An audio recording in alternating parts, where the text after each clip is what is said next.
छत्रपति शिवाजी महाराज की, छत्रपति शिवाजी महाराज की जय भवानी, जय भवानी। शौर्य, कर्म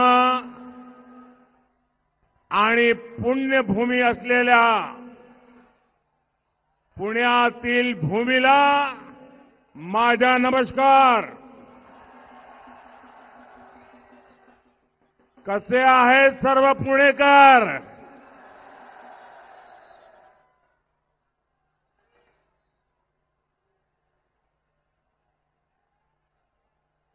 मैं देख रहा हूं जैसा केसरिया सागर लहरा रहा है।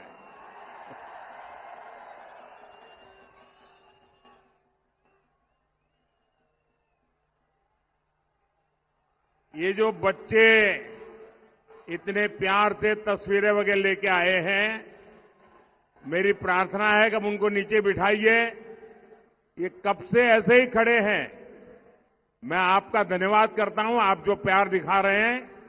बच्चों को कहिए आराम से बैठे। हाँ बैठिए बेटा, आप बैठिए। देख लिया मैंने, तस्वीर देख ली। हाँ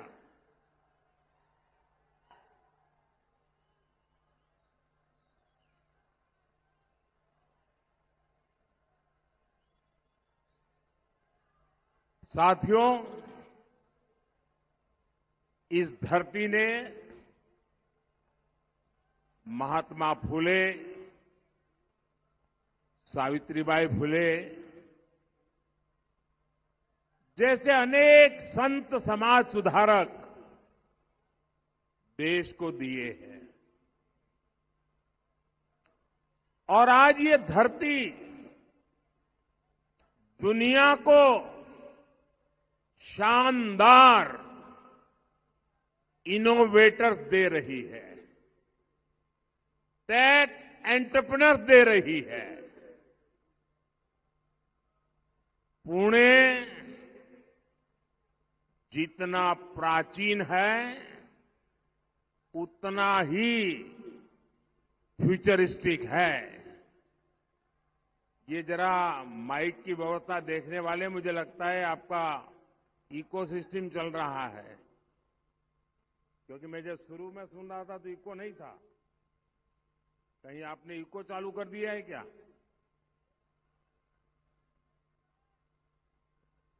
जो माइक वाले हैं सुनते हैं, जरा करेक्ट कर लें।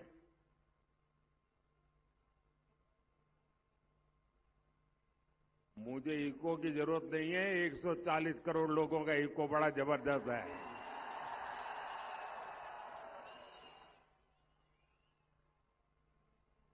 पुणे में हर क्षेत्र के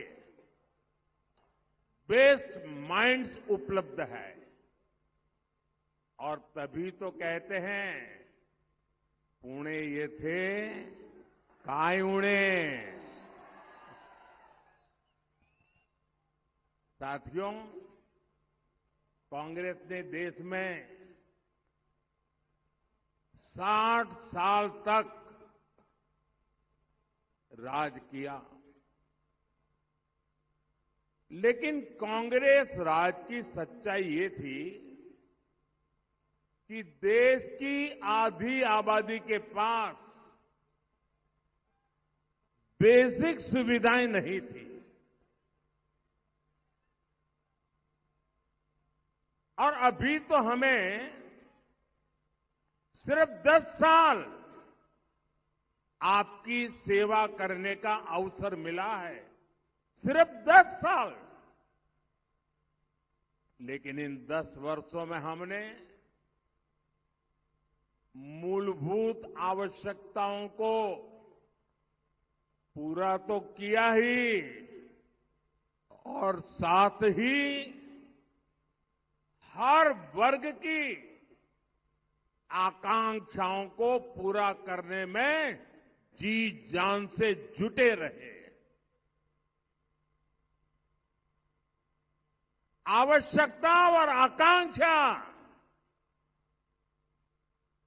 दोनों की पूर्ति के लिए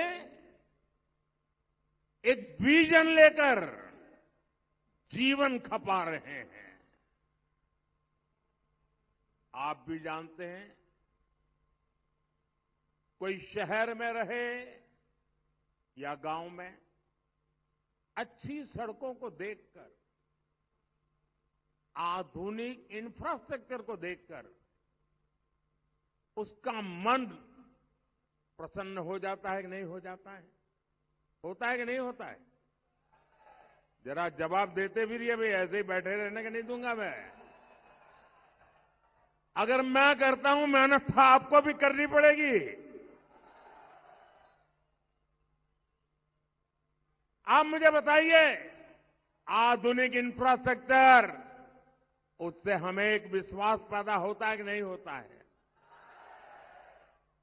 यहां पुणे मेट्रो देखिए, पुणे एयरपोर्ट का नया रूप देखिए, पालखी मार्ग देखिए, समृद्धि महामार्ग देखिए, जगह जगह को कनेक्ट करती semi high speed Vande Bharat train देखिए। ये सब आधुनिक हो रहे भारत की तस्वीर हैं, जीते जागते सबूत है। और पुणेवासी लिख लीजिए, महाराष्ट्र के मेरे भाई बहन, ये मोदी की गारंटी है। वो दिन भी आने ही वाला है जब आप देश की पहली बुलेट ट्रेन में ट्रैवल करेंगे। कांग्रेस ने अपने 10 सालों में इंफ्रास्ट्रक्चर पर जितना खर्च किया, ये आंकड़ा याद रहेगा। देखिए, आपको याद रखना पड़ेगा, ये पुणे है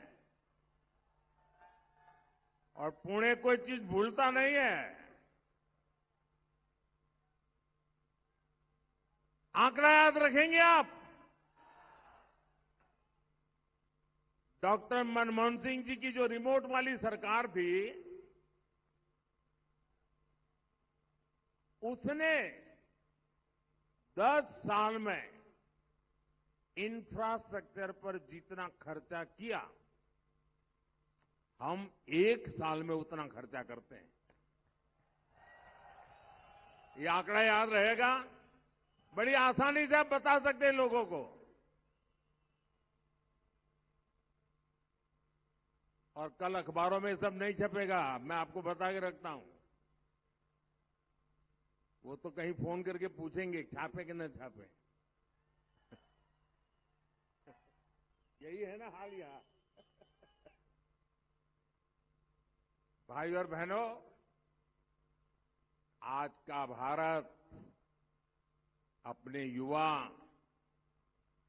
युवाओं के इनोवेशन, युवा टैलेंट और टेक्नोलॉजी पर भरोसा करते हुए आगे बढ़ रहा है। स्टार्टअप इंडिया का कमाल देखिए, सिर्फ 10 साल में ही भारत के युवाओं ने 1.25 लाख से ज्यादा स्टार्टअप बना दिए हैं। ये आंकड़ा याद रहेगा? कितने?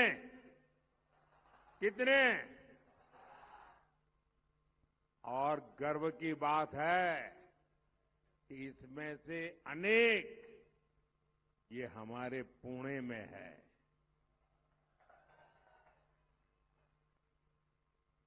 हमने जो रिफॉर्म, परफॉर्म, ट्रांसफॉर्म, ये जो हमारा मिशन है ना, हमने जो रिफॉर्म्स किए हैं, नीतिगत बदलाव किए हैं, उसका परिणाम मैपिंग के क्षेत्र में नजर आ रहा है।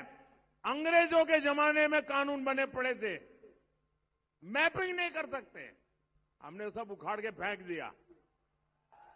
और आज मेरे देश के नौजवान उसमें आगे बढ़ रहे हैं।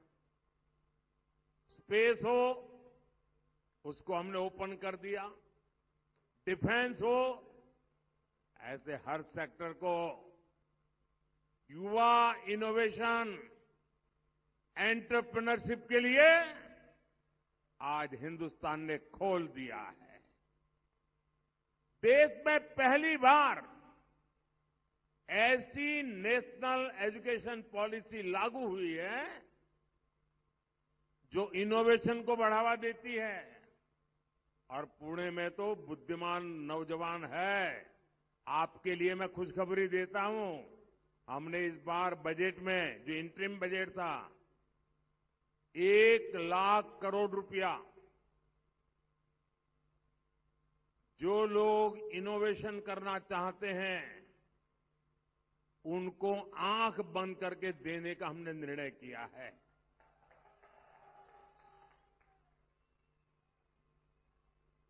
साथियों, देश दुनिया में भी अपनी दमक दिखा रहा है। आज हमारा एक्सपोर्ट रिकॉर्ड स्तर पर है, एफडीआई रिकॉर्ड स्तर पर है और मेरे देश के नौजवान जो इनोवेशन कर रहे हैं, आज जो पेटेंट फाइल हो रहे हैं, आज हिंदुस्तान के इतिहास में सबसे ज्यादा पेटेंट मेरे देश के नौजवान फाइल कर रहे हैं। साथियों, बीजेपी का संकल्प पत्र इसी काम को नई स्पीड और नए स्केल देने का रास्ता दिखाता है। 10 साल में भारत मोबाइल फोन इंपोर्टर था। 10 साल पहले, मेरे आने से पहले 2014 के पहले हम मोबाइल फोन इंपोर्ट करते थे। 10 साल में मेरे देश ने ये कमाल कर दी है कि आज हम दुनिया में दूसरे सबसे बड़े एक्सपोर्टर बन गए।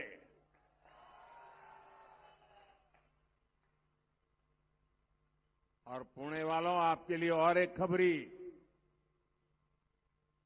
अब made in India chips, made in India chips, उससे दुनिया की गाड़ी आप चलते हुए देखेंगे। और मेरा पुणे तो ऑटोमोबाइल का हब है। अब हम भारत को इलेक्ट्रिक व्हीकल का हब बनते देखेंगे। आज एनडीए सरकार हर सेक्टर में भारत के युवाओं को बड़े सपने देखने और उन्हें पूरा करने का अवसर दे रही है। बीजेपी का संकल्प भारत को semi conductor hub, innovation hub, उसमें मजबूती देने का है। बीजेपी का संकल्प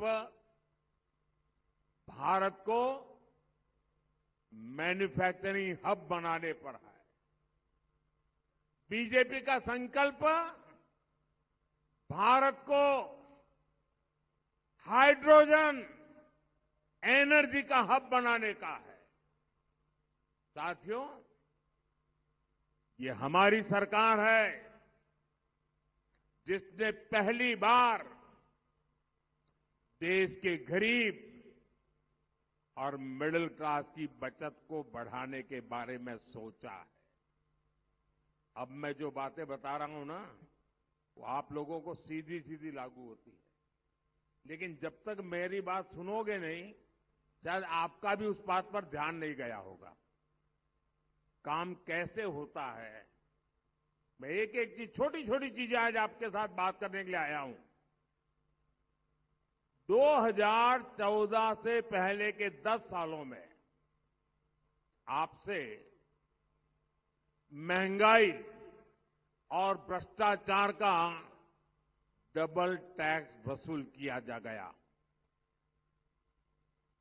2014 में सरकार बनाने के बाद हमने महंगाई पर भी नियंत्रण लगाया और भ्रष्टाचार पर भी कार्रवाई की। और आज आप देखिए, भ्रष्टाचारियों में खलबली मची है। 10 वर्षों में टैक्स पेयर्स को सिर्फ टैक्स छूट की सीमा बढ़ाने, पहले जो इनकम टैक्स का सीमा थी, हमने 7 लाख रुपए तक नो इनकम टैक्स कर दिया। सीमा बढ़ाने से और दूसरे रिफॉर्म से देश के जो टैक्स पेयर है उनकी जेब में करीब करीब 2.5 लाख करोड़ रुपए की बचत हुई है। मैं जो कहता हूं आंकड़े याद रखना, वो इसलिए कह रहा हूं। 2.5 लाख करोड़ रुपए की बचत, इससे मध्यम वर्गीय परिवारों का बहुत बड़ा बोझ कम हुआ है। हम लोग जन औषधि केंद्र चलाते हैं। देश में 15-20 हजार जन औषधि केंद्र भी चल रहे हैं, उसको हम बढ़ा भी रहे हैं। जन औषधि केंद्र और आयुष्मान योजना से, क्योंकि जन औषधि केंद्र में 100 रुपये की दवाई 20 रुपये में मिलती है, 80% डिस्काउंट। वो साड़ी वाला भी बोर्ड लगाता है ना, डिस्काउंट, सारी महिलाएं वहां जाती है। हम जन औषधि केंद्र 80% डिस्काउंट से दवाई बेचते हैं, ताकि गरीब आदमी को अपने परिवार की चिंता कम हो। आयुष्मान योजना से गरीब और मिडिल क्लास को 1.5 लाख करोड़ रुपए की बचत हुई है। ये जो दवाइयां वगैरह बिकी है, उसके आधार पर मैं कह रहा हूं, बीमारी में ये योजनाएं आप जैसे मेरे सभी परिवारजनों का बहुत बड़ा सहारा बनी है। और अब तो मोदी ने एक बड़ी गारंटी दी आपको, और वो तो आप सबके काम आने वाली है। हर परिवार में आज 70 साल की ज्यादा उम्र के दादा दादी, पिता माता, नाना नानी, चाचा, कोई न कोई होता है। और 70 साल के बाद कुछ न कुछ बीमारी तो आ ही जाती है। हर एक को तो मोदी जैसा नसीब नहीं होता है।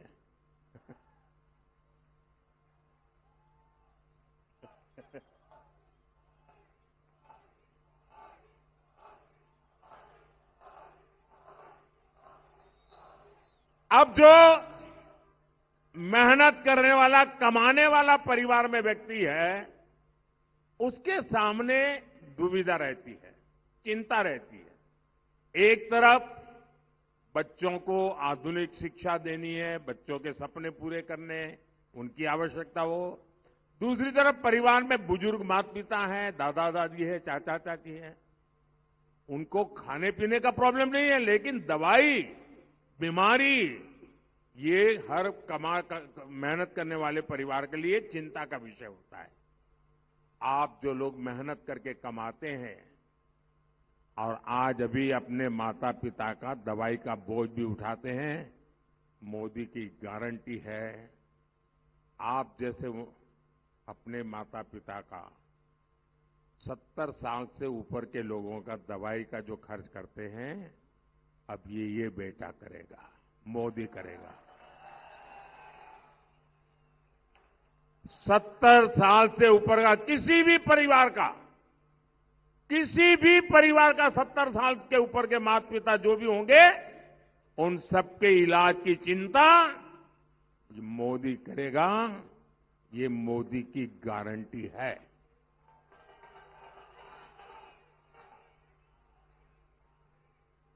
साथियों, सस्ते डेटा से भी आज मोबाइल फोन के बिना जिंदगी असंभव हो गई है। आईपैड के बिना काम नहीं हो सकता है और डेटा बहुत खर्च होता है। अगर पहले वाली सरकार के समय के हिसाब से चलते तो कितना आपको बोझ होता। सस्ते डेटा से भी, और खास करके मेरे नौजवानों को, गरीब और मिडिल क्लास परिवारों की हर महीने हजारों रुपयों की बचत हो रही है। इसी के बलबूते आज मेरे देश का युवा डेटा गवर्नेंस में, डेटा माइनिंग में, आर्टिफिशियल इंटेलिजेंस में नए नए कीर्तिमान गढ़ रहा है। मिडिल क्लास से सपनों का घर हर परिवार की इच्छा होती है। मध्यम वर्ग के परिवार की इच्छा होती है कि भाई अपना खुद का घर होना चाहिए। किराए में बच्चों को रहना पड़े ऐसा कोई पसंद नहीं करता, लेकिन वो बहुत मेहनत करके पैसे बचा करके किसी योजना में जाता था, किसी स्कीम लॉन्च कर दी, उसमें बुक करवा देता था, पैसे देता था और बाद में सब गफले महसूस होते थे। मध्यम वर्ग के परिवार को घर मिले, सुरक्षित घर मिले, उसने जो तय किया है वो घर मिले, इसके लिए इस देश में हमने कानून बनाया, रेरा का कानून। और इस रेरा के कानून के कारण करोड़ों मध्यम वर्गीय परिवारों का सुरक्षा कवच बन गया है। साथियों, हमारी सरकार सबका साथ सबका विकास के मंत्र पर काम कर रही है और मोदी उनको पूछता है जिनको पहले की सरकारों ने पूछा तक नहीं था। मैं आपको एक उदाहरण देना चाहता हूं आज, और पुणे में आया हूं तो शायद ये बात बहुत आसानी से आप समझ पाओगे। हमारे शहरों में रेहड़ी, ठेले, फुटपाथ पर काम करने वाले साथी, ये कोई मोदी आया उसके बाद आए क्या? पहले भी थे, लेकिन इनमें ज्यादातर साथी गांव से आए हैं, एससी, एसटी, ओबीसी समाज से आए हैं। उसमें हमारी बहनें काम करती है। लेकिन देश का दुर्भाग्य देखिए, जिन गरीबों के नाम पर बैंकों का राष्ट्रीयकरण किया गया, लेकिन उन बैंकों में उनको पैर रखने की जगह नहीं थी, मोदी ने बैंकों के दरवाजे खोल दिए। रेहड़ी पटरी वालों को फॉर्मल बैंकिंग से जोड़ने का काम किया, पीएम स्वनिधि योजना शुरू की। पुणे सहित देश भर में करीब 70 लाख ऐसे साथियों को 10,000 करोड़ रुपए से अधिक बिना गारंटी लोन मिल चुका है। और ध्यान दीजिए, ये बिना गारंटी लोन दिया गया है, और जिनकी गारंटी कोई नहीं लेता, उन रेहड़ी पटरी वाले भाई बहनों की गारंटी मोदी लेता है। और ये सिर्फ वन टाइम लोन नहीं है, इससे ग्रोथ की उनके एस्पिरेशन जगी है। एक लोन चुकाते हैं तो फिर 2 गुना नया लोन मिलता है और वो अपने छोटे बिजनेस को और बड़ा बनाते हैं। ये एस्पिरेशन का ग्रोथ, ये सही मॉडल है विकास का, और यही बीजेपी का विकास का मॉडल है। साथियों, महाराष्ट्र ने लंबे समय तक राजनीतिक अस्थिरता का दौर देखा है, और आज मुझे कुछ कहने से पहले, और मैं जो बोलूंगा कोई अपने व्यक्तिगत सर पे न ले टोपी, लेकिन हमारे यहां कहते हैं कि कुछ भटकती आत्माएं होती है, जिनकी इच्छाएं पूरी नहीं होती, जिनके सपने अधूरे रह जाते हैं, वो आत्माएं भटकती रहती हैं। और फिर खुद का नहीं हुआ तो औरों का भी बिगाड़ने में उनको मजा आता है। हमारा महाराष्ट्र भी ऐसी भटकती आत्माओं का शिकार हो चुका है। आज से 45 साल पहले यहां के एक बड़े नेता ने अपनी महत्वाकांक्षा के लिए इस खेल की शुरुआत की और तब से महाराष्ट्र एक अस्थिरता के दौर में चला गया और कई मुख्यमंत्री अपना कार्यकाल भी पूरा नहीं कर पाए। ये विपक्ष को ही अस्थिर नहीं करते, ये आत्मा कुछ भी कर देती है। वो अपनी पार्टी में भी ऐसा ही करते हैं और ये आत्मा ऐसा करती है, परिवार में भी कर देती है। 1995 में जब बीजेपी शिवसेना की सरकार आई तो भी ये आत्मा उस सरकार को अस्थिर करने के काम में लग गई और 19 में तो उन्होंने जनादेश को ही इतना बड़ा अपमान किया, वो महाराष्ट्र की जनता भली भांति जानती है। और आज सिर्फ महाराष्ट्र को अस्थिर करना ही आत्मा को संतोष नहीं होता है, देश में अस्थिरता पैदा करने का खेल चल रहा है। आज भारत को ऐसी भटकती आत्माओं से बचा करके देश में एक स्थिर, मजबूत सरकार की तरफ आगे बढ़ना बहुत जरूरी है दोस्तों। और मैं तो चाहूंगा महाराष्ट्र में जो ये महायुति है हमारी, वो मजबूती के साथ ऐसे आगे बढ़े कि पिछले 25-30 साल की जो कमियां रही हैं, वो सारी कमियां पूर्ण करके विकसित भारत के सपने को ड्राइविंग इंजन देने का काम करे शिंदे जी, देवेंद्र जी और अजीत जी के नेतृत्व में। साथियों, बीजेपी एनडीए सरकार महाराष्ट्र को विकास की नई ऊंचाई पर ले जाने के लिए काम कर रही है, लेकिन दूसरी तरफ कांग्रेस और अघाड़ी वालों का उनका मॉडल क्या है? कांग्रेस के शाहजादे को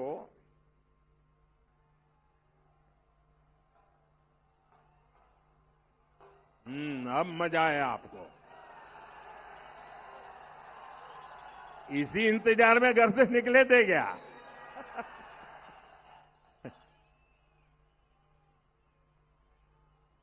कि कांग्रेस के शहजादे को पूछो कि गरीबी से कैसे हटती है, तो वो कहते हैं खटाखट खटाखट। शहजादे को पूछो ग्रोथ कैसे होती है, तो वो कहते हैं ठकाठक ठकाठक। शहजादे को पूछो कि विकसित भारत बनाने का कोई प्लान है, तो वो कहते हैं टकाटक टकाटक। साथियों, दुनिया आज कह रही है कि इंडस्ट्री 4.0 को भारत लीड करेगा, लेकिन कांग्रेस भारत को लाइसेंस कोटा राज की तरफ धकेलने में जुटी है। कांग्रेस के शाहजादे की बातें खतरनाक है। खुद कांग्रेस के लोग इनके कारण कांग्रेस छोड़ करके निकल रहे हैं।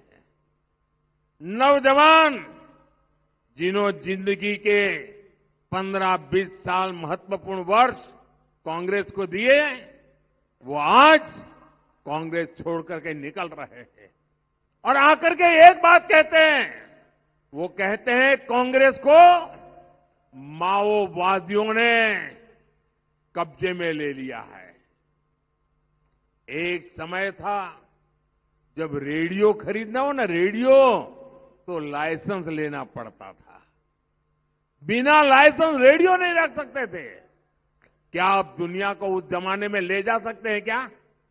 ये लाइसेंस राज में देश को ले जा सकते हैं क्या? क्या हमें फिर से लाइसेंस राज चाहिए क्या देश में? भाइयों बहनों, मोदी का तो ड्रीम है। मैं जो 2047 विकसित भारत की बात करता हूं ना, मेरी इच्छा क्या है मैं बताता हूं। ये मेरे दिल में पड़ा हुआ है। एक, मध्यम वर्ग और ऊपर के जो परिवार है, उन परिवारों में से ये सरकार की किच पूरी तरह बंद हो जानी चाहिए। सरकार उनकी जिंदगी से निकलनी चाहिए। ये सरकार को आदत हो गई है हर किसी को टांग अड़ाओ। मैं इसमें से सरकारों को बाहर निकालना चाहता हूं और गरीब को जब जरूरत पड़े सरकार 24 घंटे मौजूद होनी चाहिए।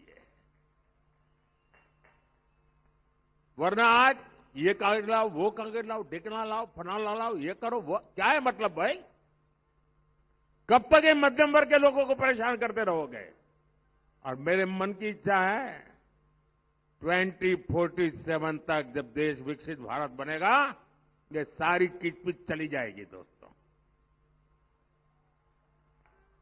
आप जैसे परिश्रमी लोग जो दिन रात मेहनत करके अपना परिवार आगे बढ़ा रहे हैं, देश के विकास में योगदान दे रहे हैं, अब ये साहजादे की नजर आपकी मेहनत की कमाई पर पड़ी है।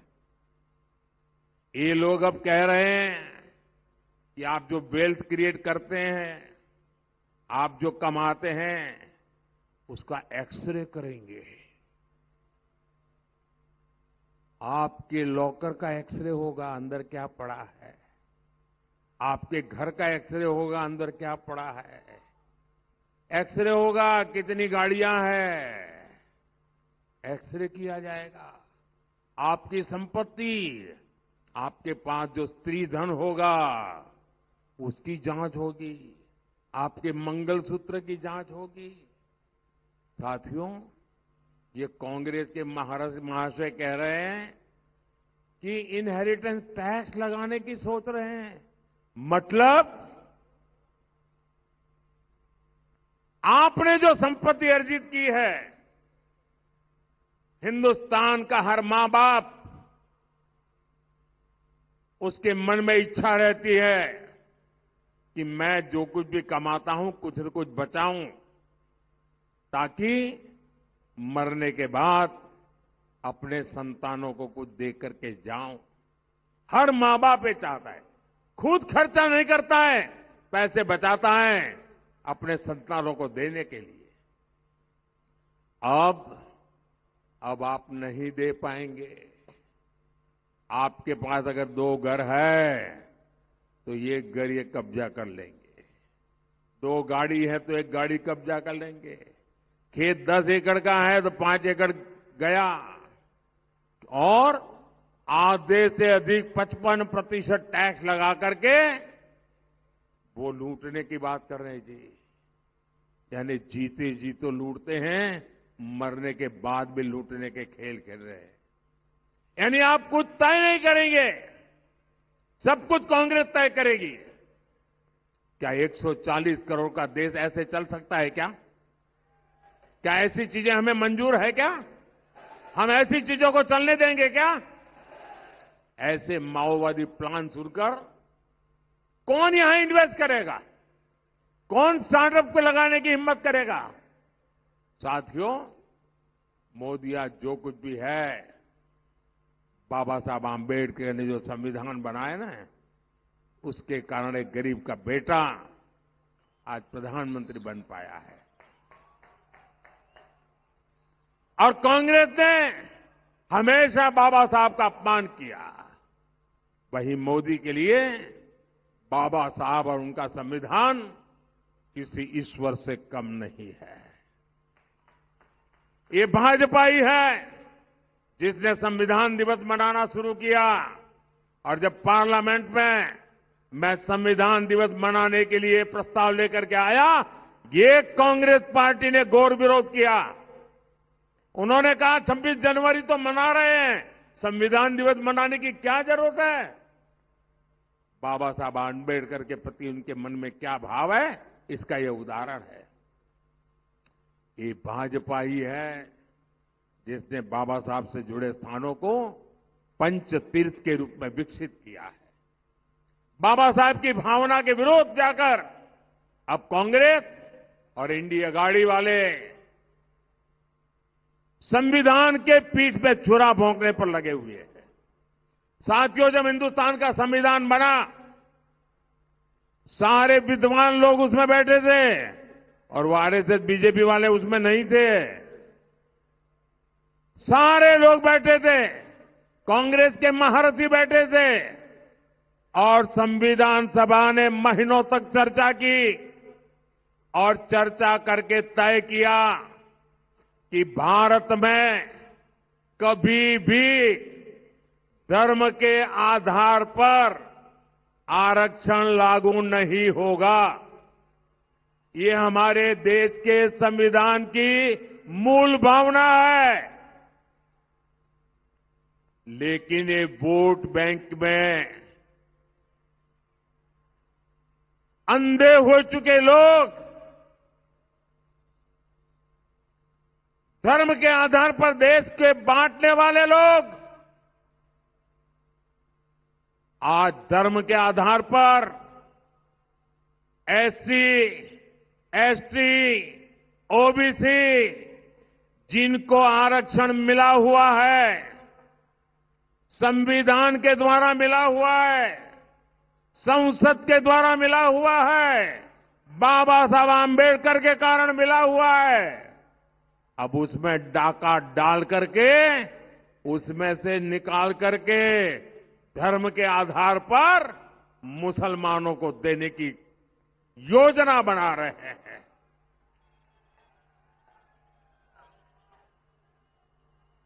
क्या इस देश का कोई दलित आरक्षण के हक को छोड़ करके मुसलमानों को दे सकता है क्या? इस देश का कोई भी आदिवासी आरक्षण के हक को छोड़ करके मुसलमान को दे सकता है क्या? इस देश का कोई भी ओबीसी आरक्षण का हक छोड़ करके मुसलमान को दे सकता है क्या? और उन्होंने कर्नाटका का एक मॉडल डेवलप किया है। ये कर्नाटका मॉडल क्या है? सुप्रीम कोर्ट ने उनको मना कर दिया कि धर्म के आधार पर नहीं कर सकते हो। कांग्रेस को लताड़ा सुप्रीम कोर्ट ने, उसके अब नई चालाकी की। उन्होंने कर्नाटका में क्या किया, रातों रात सभी मुसलमानों को एक फतवा निकालकर ओबीसी बना दिया। सबको ओबीसी बना दिया, सर्कुलर निकाल दिया, थप्पा मार दिया। और जैसे ही वो रातों रात ओबीसी बने, सुबह ओबीसी के पास जो 27% आरक्षण था उस पर डाका डाल करके आधे से ज्यादा माल वो उठा गए। ओबीसी वाले सारे लटकते रह गए। मुझे बताइए भाइयों, क्या इस देश में चलेगा क्या ऐसा? ये इंडी अगाड़ी वाले जरा कान खोल के सुन लो, मोदी भी जिंदा है।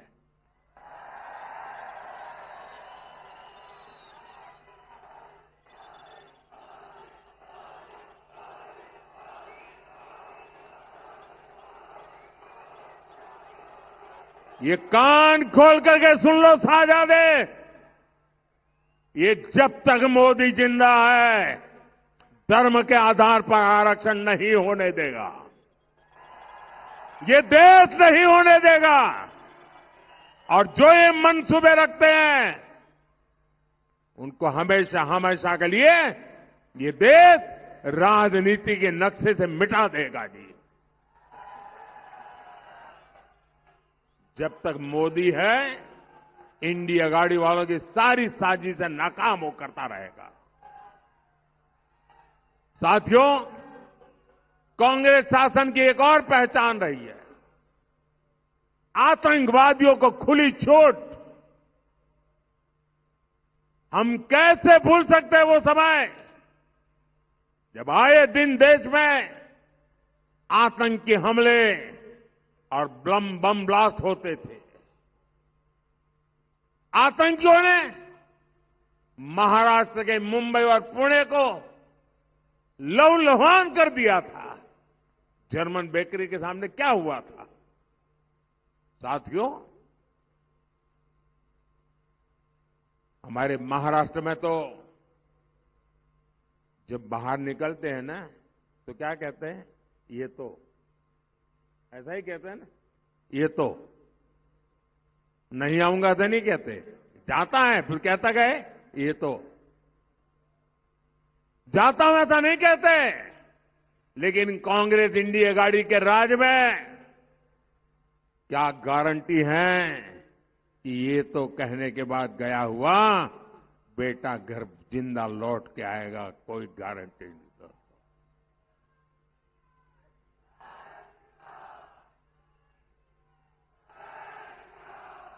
10 साल पहले हिंदुस्तान में आतंकी हमले होते थे कि नहीं होते थे? मुंबई में आए दिन बम धमाके होते थे कि नहीं होते थे? काशी में बम धमाके होते थे कि नहीं होते थे? अयोध्या में बम धमाके होते थे कि नहीं होते थे? आज बंद हुए कि नहीं हुए दोस्तों? आज बंद हुए कि नहीं हुए? जो यहां पड़ोस में से ये धमाके फमाके करने की आदत हो गई थी ना, और जो आतंकवादी बेचते थे उनको आज आटे के लाले पड़ रहे जी।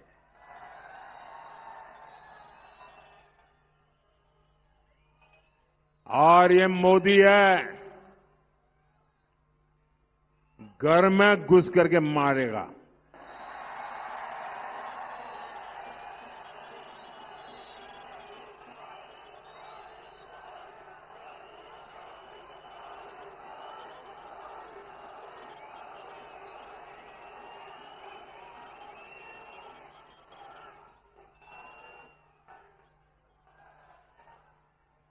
ये पीएफआई के लोग, आतंकी साजिश करने वाले लोग, बहुत बड़ा संगठन, शस्त्रों की ट्रेनिंग, आए दिन देश में धमाके करते रहना, उस पीएफआई पर हमने प्रतिबंध लगा दिया। उनके बड़े बड़े 30 स्मारक जेलों में सड़ रहे हैं। और ये कांग्रेस वाले चुनाव वोट के लिए उनका सहयोग लेने केरल पहुंच गए जी। क्या ऐसे लोग आपको सुरक्षा दे सकते हैं क्या? ऐसे लोग आपका भला कर सकते हैं क्या? कांग्रेस और इंडिया गाड़ी के ये तुष्टीकरण के कारण आतंकवाद से देश में हाहाकार मचने लगा, तो कांग्रेस ने एक और गहरी साजिश रची थी। पुणे की ये धरती इसकी साक्षी है। कांग्रेस ने सारा दोष निर्दोष हिंदुओं पर मरने के लिए भगवा आतंकवाद की थ्योरी गढ़ दी थी। इन लोगों ने निर्दोष हिंदुओं को जेल में डालकर प्रताड़ित किया था। कांग्रेस ने तो 26/11 मुंबई हमले का लांछन भी पवित्र भगवा पर लगाने की तैयारी कर रखी। कांग्रेस वाले तो भगवा को आतंकी कहने वाली किताबें तक छाप करके बैठे थे। ये वो लोग हैं जब आतंकवादी यासीन पटकाल पकड़ा जाता है तो उसके पक्ष में बयानबाजी करते हैं। ये वो लोग हैं जो आतंकी याकूब मेमन को फांसी रुकवाने के लिए आधी रात को न्यायालय तक खुलवा देते हैं। साथियों, ये समय भारत का है। वो वक्त चला गया, सदियों पुराने सपने पूरा करने का सामर्थ्य हम रखते हैं दोस्तों। 500 साल पुराना सपना,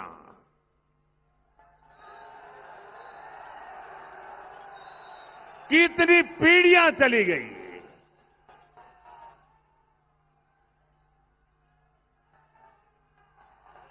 लाखों लोग शहीद हुए प्रभु राम का मंदिर बनाने के लिए। आज अयोध्या में रामलला भव्य मंदिर में विराजमान है कि नहीं है? क्या देश आजाद हुआ उसके दूसरे दिन ये काम होना चाहिए था कि नहीं होना चाहिए था? लेकिन इनको वोट बैंक की राजनीति, और आप देखिए अयोध्या राम मंदिर के प्राण प्रतिष्ठा का निमंत्रण मिला, उसको भी ठुकरा दिया।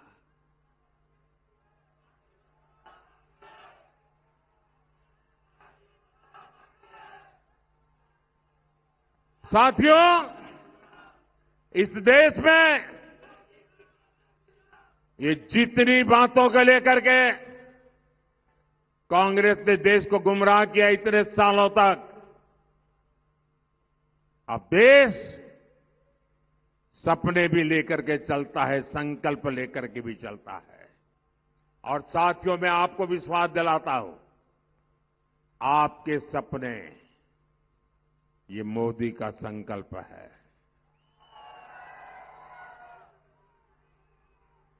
मेरा पल पल आपके नाम, मेरा पल पल देश के नाम,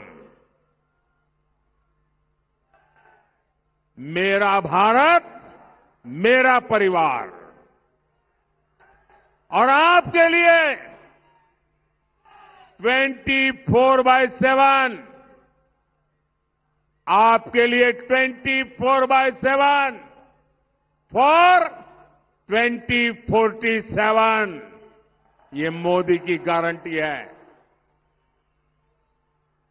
हमारे मुख्यमंत्री शिंदे जी तो लंबे समय से एनडीए के साथी रहे। देवेंद्र फडणवीस जी के पास भी बेहतरीन अनुभव है, और अब अजीत दादा हो या राज ठाकरे जी हो, ये सब भी हमारे साथ जुड़ गए हैं। ये जो महायुति बनी है, ये विकसित भारत, विकसित महाराष्ट्र बनाने के लिए बनी है। और इसलिए पुणे में भाई मुरलीधर मोहोल जी, बारामती में बहन सुनेत्राताई पवार जी, शिरूर से शिवाजीराव पाटिल जी, और मावल से श्रीरंग बारने जी, हर पोलिंग बूथ में इनको विजयी बनाना है। हर पोलिंग बूथ में विजयी बनाएंगे। पहले के वोटिंग के सारे रिकॉर्ड तोड़ेंगे। सबसे ज्यादा वोटिंग हो इसके लिए प्रयास करेंगे। कितनी ही गर्मी क्यों न हो, मतदान ज्यादा करेंगे। मतदान दिवस को एक उत्सव के रूप में मनाएंगे। पूरे गांव में, बूथ में फेस्टिवल का वातावरण बना देंगे। पहले मतदान, फिर जलपान। पहले मतदान, फिर जलपान। याद रखोगे? इन सभी साथियों को आप जो वोट देंगे ना, वो वोट सीधा सीधा मोदी के खाते में जाएगा। आपका एक एक वोट मोदी को मजबूत करेगा। तो आप मतदान भारी मात्रा में करेंगे। अच्छा, मेरा एक काम करेंगे, पक्का करेंगे। अच्छा, घर घर जाइएगा और हर घरों में जाकर के कहिएगा कि मोदी जी पुणे आए थे और मोदी जी ने आपको प्रणाम कहा है, जय श्री राम कहा है। मेरा जय श्री राम पहुंचा देंगे, मेरा प्रणाम पहुंचा देंगे। आपके मोबाइल फोन का फ्लैश लाइट चालू कीजिए। आपके मोबाइल का फ्लैश लाइट चालू कीजिए और इन सबको विश्वास दीजिए कि आप भारी मतदान कराएंगे। मेरे साथ बोलिए, भारत माता की, भारत माता की, भारत माता की। बहुत बहुत धन्यवाद। आमची व्हिडिओ बातमी आवडल्यास लाईक, शेअर आणि समांतर चॅनलला सबस्क्राईब करायला विसरू नका।